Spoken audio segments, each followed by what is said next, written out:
19 साल की करुणा देखने में जितनी खूबसूरत थी उतनी ही सीधी सादी भी थी। घर में सबकी चहेती करुणा बहुत ही खुशमिजाज लड़की थी। कॉलेज में वह मन लगाकर पढ़ाई करती और सबसे हंसी मजाक करती थी। उसकी ही क्लास का एक लड़का राहुल उसे बहुत पसंद करता था और हर वक्त उसे देखा करता था, पर करुणा से कुछ कहने की कभी उसकी हिम्मत नहीं हुई। एक दिन कॉलेज की छुट्टी के बाद जब करुणा अपनी सहेलियों के साथ घर जाने लगी, तभी राहुल आया और सबके सामने उसने करुणा को प्रपोज कर दिया। करुणा भी राहुल को दिल ही दिल में पसंद करती थी, इसलिए उसने हाँ कह दी और यहाँ से दोनों के प्यार की शुरुआत हुई। करुणा और राहुल घंटों एक दूसरे से बातें करते, कॉलेज में साथ साथ घूमते। धीरे धीरे उनका प्यार परवान चढ़ने लगा। करुणा इस रिश्ते को लेकर जितना गंभीर थी, राहुल उतना ही बेफिक्र हो। करुणा के साथ होने के बाद भी कॉलेज की दूसरी लड़कियों पर उसकी नज़र रहती। करुणा के होते हुए भी उसने कॉलेज की एक और लड़की से दोस्ती कर रखी थी। करुणा को ये सब अच्छा नहीं लगता था, लेकिन वह राहुल से बहुत प्यार करती थी और उस पर भरोसा भी बहुत करती थी, इसलिए हमेशा इग्नोर कर देती। कॉलेज के 3 साल कब गुजर गए पता ही नहीं चला। करुणा घर पर रहने लगी। उसका राहुल से मिलना कम हो गया, लेकिन फ़ोन पर अक्सर दोनों की बातें हो जाया करती थी। उधर राहुल ने एक कोचिंग सेंटर ज्वाइन कर लिया। वहाँ वंदना नाम की लड़की से उसकी मुलाकात हुई। राहुल एक फेक लड़का था। वह बस नई नई लड़कियों से प्यार दोस्ती का नाटक, और जब मन भर जाता तो किसी और की तलाश में निकल जाता। करुणा को उसकी नीयत का कुछ पता नहीं था। राहुल दिखने में भी स्मार्ट और रिच था। लड़कियां उस पर खुद ही मर मिटती। यही हाल वंदना का था। वह भी राहुल की बातों और अदाओं की दीवानी हो गई और दोनों एक दूसरे से प्यार करने लगे। वंदना के साथ रहकर राहुल अब करुणा को भूलने लगा था। वह उससे बहुत कम बात करता था। उधर करुणा राहुल के बदले स्वभाव से परेशान थी। एक शाम उसने राहुल को फ़ोन लगाया और कहा, क्या बात है राहुल, मैं देख रही हूँ इन दिनों तुम मुझसे कटे कटे से रहने लगे हो। करुणा, इट्स ओवर। मैं अब तुमसे नहीं बल्कि वंदना से प्यार करता हूँ। मुझे भूल जाओ और आज के बाद मुझे फ़ोन मत करना। दूसरी तरफ से राहुल ने सख्ती से कहा, तुम ऐसा कैसे कर सकते हो राहुल, तुम तो मुझसे प्यार करते थे। तुमने शादी का वादा भी किया था। ऐसा मत करो राहुल, मैं तुमसे बहुत प्यार करती हूँ। करुणा फ़ोन पर रो पड़ी। करुणा, मैं अब से वंदना से प्यार करता हूँ और उसी से शादी करूँगा, बाय कहकर राहुल ने फ़ोन काट दिया। करुणा के हाथ से फ़ोन गिर गया। वह फूट फूट कर रोने लगी। इस हादसे के बाद वह बुरी तरह टूट गई। न किसी से ज़्यादा बात करती, न ही घर से बाहर निकलती। घर वालों के सामने भले हंसती मुस्कुराती रहती, अंदर ही अंदर उसे राहुल की याद सताती रहती। कुछ दिन बीते और फिर करुणा के घर वालों ने करुणा के लिए रिश्ता देखना शुरू कर दिया। पापा को एक लड़का पसंद आया जिसका नाम मनीष था और वह एक प्राइवेट कंपनी में काम करता था। करुणा से पूछने पर उसने बिना कुछ कहे अपनी सहमति दे दी। राहुल के दिए जख्म अभी भी ताज़ा थे, पर करुणा उन जख्मों पर शादी की हल्दी लगाना चाहती थी।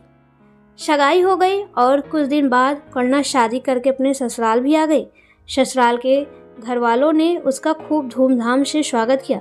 घर में सास ससुर मनीष के अलावा एक छोटा देवर भी था। उनके खिले हुए चेहरे देखकर करुणा के दिल को थोड़ी तसल्ली मिली। शादी की सभी रस्में खत्म होने के बाद करुणा को उसके कमरे में भेज दिया गया। करुणा ने देखा कमरा दुल्हन की तरह सजा हुआ है। मनीष के साथ उसकी ज़िंदगी की नई शुरुआत होने वाली थी। उसे अपने बीते कल के बारे में बताए या ना बताए, यही सोचकर उसका मन घबरा रहा था। कुछ देर बाद मनीष कमरे में आया। उसने करुणा की तरफ देखा तक नहीं और जाकर सो गया। करुणा को कुछ समझ नहीं आया, आखिर मनीष ने ऐसा क्यों किया। सारी रात उसने इसी सोच में गुजार दी। सुबह भी जब मनीष ने उसे नज़रअंदाज किया तो करुणा ने पूछ लिया। करुणा के पूछने की देर थी कि मनीष उस पर बरस पड़ा और उसके और राहुल के रिश्ते के बारे में सवाल करने लगा। करुणा के पांव तले से ज़मीन खिसक गई। आखिर मनीष को ये सब कैसे पता। उसने हिम्मत करके मनीष से पूछा तो मनीष ने बीती रात घटी घटना बता दी। जब राहुल ने खुद से फ़ोन करके ये सब बताया, मनीष वहाँ से चला गया, लेकिन करुणा एक बार फिर फूट फूट कर रोने लगी। राहुल ने उसके साथ ऐसा क्यों किया। उसकी नई जिंदगी शुरू होने से पहले ही उसमें ग्रहण लगा दिया। करुणा तकिए में मुंह छुपाए रोती रही और खुद को कोसती रही। सास की आवाज़ कानों में पड़ी तो वह जल्दी से उठकर मुंह धोकर बाहर आई। सास ने एक के बाद एक काम बताने शुरू कर दिए। करुणा मन लगाकर दिन भर सारे काम करती रही। शाम तक वह थक गई और जाकर अपने कमरे में आराम करने लगी, लेकिन उसे देखते ही मनीष वहां से चला गया। करुणा की आंखों में फिर से आंसू झलक आए। उसे जल्दी ही नींद आ गई। किसी ने उसे खाने तक का नहीं पूछा। अगले दिन करुणा की दर्द भरी जिंदगी शुरू हो गई। मनीष बात तो दूर बल्कि उसकी तरफ देखता भी नहीं था। मनीष का ये बर्ताव घर वालों से छिपा नहीं था। उसके साथ साथ बाकी सब भी करुणा के साथ बुरा बर्ताव करने लगे। करुणा घर का सारा काम करती, सबकी खुशी का ख्याल रखती। उस पर भी जब उन लोगों का मन नहीं भरा तो सास ससुर उसका बनाया खाना उसके मुंह पर फेंकने लगे। करुणा सब चुपचाप सहती और अकेले में अपनी हालत पर घंटों आंसू बहाती। मनीष पर उसके आंसुओं का भी कोई असर नहीं होता। करुणा ने घर पर भी बताया, लेकिन हर बार उसे ही झुकने के लिए कहा जाता था। करुणा ने इसी को अपनी नियति मान लिया और अकेले ही सब सहने लगी।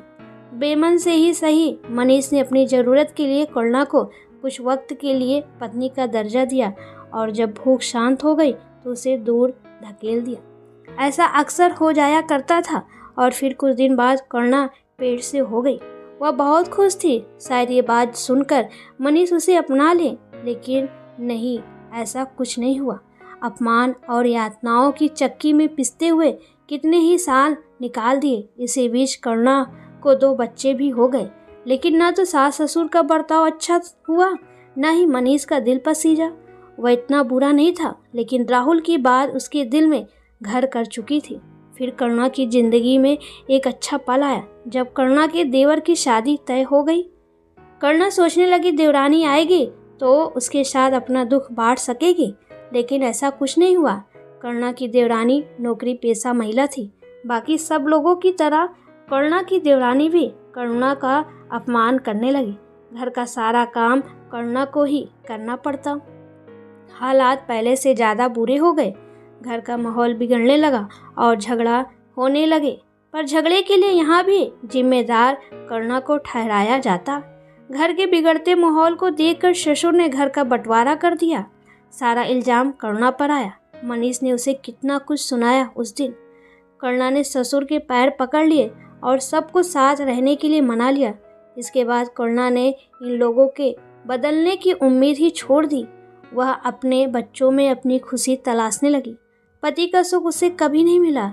एक सुबह जब सास ससुर और देवरानी ने मिलकर करुणा को बेवजह बहुत कुछ सुनाया, उसके दोनों बच्चे डरे सहमे एक कोने में खड़े अपनी नन्ही नन्ही आंखों से सब देख रहे थे। करुणा से जब नहीं बर्दाश्त हुआ तो उसने पहली बार उन लोगों की बदतमीजी का जवाब दिया। बस फिर क्या था, पास खड़े मनीष ने उसे कस कर थप्पड़ मारा। ये थप्पड़ सीधा जाकर करुणा के मन पर लगा और वह खामोशी से वहां से चली गई। किसी ने उसे रोका नहीं। दोनों बच्चों को मनीष ने कमरे में छोड़ा और वहां से चला गया। करुणा सड़क पर चली जा रही थी। कहाँ जा रही थी ये वो नहीं जानती थी। उसकी आंखों में आंसू बहते जा रहे थे। खाई के सामने आकर करुणा के कदम रुक गए।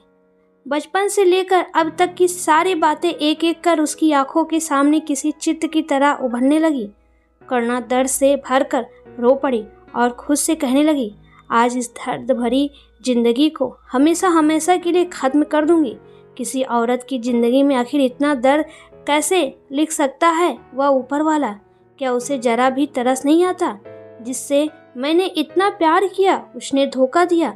जिससे शादी की उसने कभी पत्नी होने का दर्जा नहीं दिया। दिन रात जिस सास ससुर की सेवा की उन्होंने हमेशा अपने पाँवों की जूती समझा। जिस घर में उसका मान सम्मान नहीं, पति का प्यार नहीं, उस घर में रहकर वह क्या करेगी? ऐसी जिंदगी जीने से तो मर जाना बेहतर है। करुणा ने अपने आंसू पोंछे और जैसे ही कूदने के लिए कदम बढ़ाए, किसी ने उसके कंधे पर हाथ रखकर उसे रोक लिया। करुणा ने पलटकर देखा, एक 24-25 साल की प्यारी सी लड़की हल्के गुलाबी रंग की साड़ी में लिपटी हुई खड़ी थी। उसके ओठों पर मुस्कुराहट थी और वह एकटक करुणा को ही देखे जा रही थी। बुझी आंखों से करुणा ने उसे देखा और कहा, कौन हो तुम? मैं कौन हूँ इससे क्या फर्क पड़ता है? हाँ, तुम चाहो तो मुझे अपनी दोस्त समझ सकती हो, लड़की ने मुस्कुराते हुए प्यार से कहा। करुणा ने देखा चारों तरफ दूर दूर तक उन दोनों के अलावा कोई नहीं है। करुणा को खामोश देखकर लड़की ने कहा, तुम यहाँ क्या कर रही हो? मरना चाहती हो क्या? इतनी जल्दी जिंदगी से हार मान ली? तुम्हें क्या पता मेरे साथ क्या क्या हुआ है? करुणा दर्द से चीख पड़ी। तुम बताओ क्या हुआ है? कोई न कोई हल जरूर निकलेगा, और अगर कोई हल ना मिले, लड़की ने इतनी आत्मीयता से कहा कि करुणा ने उसे अपनी सारी कहानी कह सुनाई। तुमने कुछ किया क्यों नहीं? लड़की ने करुणा की आंखों में देखते हुए कहा, मैं एक औरत हूँ, और एक औरत क्या कर सकती है? करुणा ने तड़प कर मायूसी से कहा। लड़की मुस्कुराई और कहने लगी, हाँ तुम एक औरत हो, पर क्या औरत को तुमने कमजोर समझ लिया है? एक औरत अगर चाहे तो क्या नहीं कर सकती? औरत को देवी का रूप माना जाता है, और ससुराल में उसे लक्ष्मी का रूप माना जाता है, और हम जिम्मेदारियां निभाते निभाते लक्ष्मी रूप में ही घुल जाते हैं। अपनों की दी हुई यातनाओं, बेइज्जतियां और दुखों को ही अपनी किस्मत मान लेते हैं। ये भूल जाते हैं कि औरत अगर लक्ष्मी है तो वह दुर्गा भी है, काली भी है और चंडी भी है। वक्त आने पर अपने सम्मान, अपने हक के लिए औरत को इनमें से एक रूप धारण करना पड़ता ही है। लोगों के सामने खुद को कमजोर, बेबस और बेसहारा महसूस करने के बजाय अपने आप पर भरोसा करके डटकर उन मुसीबतों का सामना करो। अगर तुम सही हुई तो ईश्वर भी तुम्हारा साथ जरूर देगा। जिन्होंने तुम्हारे साथ गलत किया उन्हें एहसास दिलाओ कि वो गलत है। करुणा लड़की की बातें सुनती रही। लड़की करुणा के कुछ पास आई और उसके कंधों को पकड़कर कहा, औरत सिर्फ तब तक कमजोर है जब तक वो चुपचाप रहती है। वह अगर चाहे तो इस कायनात को हिलाने की ताकत रखती है। मानती हूँ तुम्हारे साथ गलत हुआ है, लेकिन अगर अब भी चुप रही तो ये तुम्हारी बेवकूफ़ी होगी। मैंने तुम्हें रास्ता दिखा दिया है, इस पर कैसे चलना है ये तुम्हें तय करना है। और इसके बाद भी अगर कुछ समझ ना आए तो आ जाना कूदने, खाई तो यहीं रहेगी। लड़की जाकर पास पड़े पत्थर पर बैठ गई और उदास नज़रों से खाई की ओर देखने लगी। लड़की की कई बातों का करुणा पर बहुत असर हुआ। वह वहाँ से वापस जाने के लिए मुड़ गई। कुछ दूर जाकर उसने पलट कर देखा, पर लड़की कहीं नहीं दिखी। शायद कहीं चली गई होगी सोचकर करुणा वहाँ से सड़क किनारे आ गई। वहाँ से चलकर वह सीधा पुलिस स्टेशन पहुंची और अपने साथ हुए बर्ताव को वहाँ के इंस्पेक्टर से कह दिया। इंस्पेक्टर करुणा की हालत देखकर समझ गया कि वह सच बोल रही है। उसने उसी शाम करुणा के पति मनीष के माँ बाप और उसके देवर देवरानी को बुला लिया। मनीष की तो हालत पतली हो गई थी। करुणा ने राहुल के खिलाफ भी रिपोर्ट की। कुछ देर बाद वह भी आ पहुंचा। पुलिस ने जैसे ही 2 थप्पड़ मारे उसने सब सच उगल दिए कि उसने मनीष और करुणा के रिश्ते में दरार डालने के लिए सब कुछ झूठ कहा था। मनीष को अपनी गलती का एहसास हुआ। उसने करुणा को कितना गलत समझा था और आज तक उसे खुद से दूर रखा। शर्म से उसका सर झुक गया। मनीष के माँ बाप को भविष्य में करुणा के साथ ऐसा बर्ताव न करने की चेतावनी दी। थाने से बाहर आकर मनीष करुणा के पास आया और हाथ जोड़ते हुए कहने लगा, मुझे माफ़ कर दो करुणा, मैंने तुम्हें बहुत दुख दिए, कितना अपमान किया तुम्हारा। मैंने तुम्हें कभी समझा ही नहीं। मैं तुम्हारा गुनहगार हूँ करुणा। मनीष की आंखों में आंसू देखकर करुणा का दिल पसीज गया। उसने उसके हाथों को थामते हुए कहा, आपको आपकी गलतियों का एहसास हो गया, यही मेरे लिए काफ़ी है। मनीष ने करुणा को गले से लगा लिया। अगले दिन मनीष करुणा और अपने बच्चों के साथ घर से निकल गया और उसी शहर में अलग घर लेकर रहने लगा। वह घर उसने अपने छोटे भाई, उसकी पत्नी और माँ बाप के लिए छोड़ दिया। माँ बाप को भी कोई एतराज़ नहीं था। उन्होंने भी करुणा से अपने किए की माफ़ी मांगी। ये सच में उनमें हुआ बदलाव था या फिर पुलिस का डर था, पता नहीं, पर इतने सालों बाद अपने पति का साथ पाकर करुणा खुश थी। नए घर में मनीष उसका बहुत ख्याल रखने लगा। उसके ओठों पर हर वक्त बस करुणा का ही नाम रहता था। बच्चे भी बहुत खुश थे। मनीष पूरी तरह बदल चुका था। करुणा को उसका भरपूर प्यार और साथ मिलने लगा। मनीष के प्यार से करुणा अपने पीछे का वक्त भूल गई। पर नहीं भूल पाई तो खाई के पास मिलने वाली उस लड़की को जिसने उसके अंधेरे से भरी जिंदगी में उजाला किया था। 3 दिन बीत चुके थे। एक सुबह करुणा ने जैसे ही अखबार उठाकर देखा, उसकी आंखें फटी की फटी रह गई। दिल जैसे धड़कना रुक गया। अखबार के पहले पन्ने पर उसी लड़की के मरने की खबर छपी थी जो करुणा को खाई के पास मिली थी। करुणा ने तस्वीर के नीचे लिखी खबर पढ़ी। ससुराल वालों की यातनाओं से तंग आकर विवाहिता ने खाई में कूदकर की आत्महत्या। 4 दिन बाद शव खाई में मिला। करुणा के हाथ से अखबार छूटकर नीचे गिर गया। वो आवाज़ सी वहीं खड़ी रही। जिस दिन करुणा कूदने गई थी उसी दिन लड़की ने सुसाइड किया था। इसका मतलब करुणा से बात करने वाली वह लड़की उस वक्त तक मर चुकी थी। मनीष ने करुणा को सोच में डूबा देखा तो उसके पास आया। उसने जमीन पर पड़ा अखबार उठाया और खबर पढ़ी। मनीष ने करुणा को अपने सीने से लगाया और कहा, थैंक गॉड तुमने ऐसा कुछ नहीं किया। करुणा ने कुछ नहीं कहा, बस मनीष के सीने से लगे हुए टेबल पर रखी उस लड़की की तस्वीर को देखती रही। वह लड़की जो जाते जाते उसे जीना सिखा गई, अपने सम्मान के लिए लड़ना सिखा गई। करुणा, मैंने तुम्हारे साथ इतना गलत किया, इसके बावजूद भी तुमने मुझ जैसे इंसान को माफ़ कर दिया, क्यों? मनीष ने करुणा के बालों में अपनी उंगलियां फिराते हुए कहा। करुणा मनीष से दूर हुई और उसकी आंखों में देखते हुए कहा कि मैं एक औरत हूँ। करुणा की बात सुनकर मनीष ने उसे एक बार फिर अपने सीने से लगा लिया। करुणा ने अपनी आंखें मूंद ली।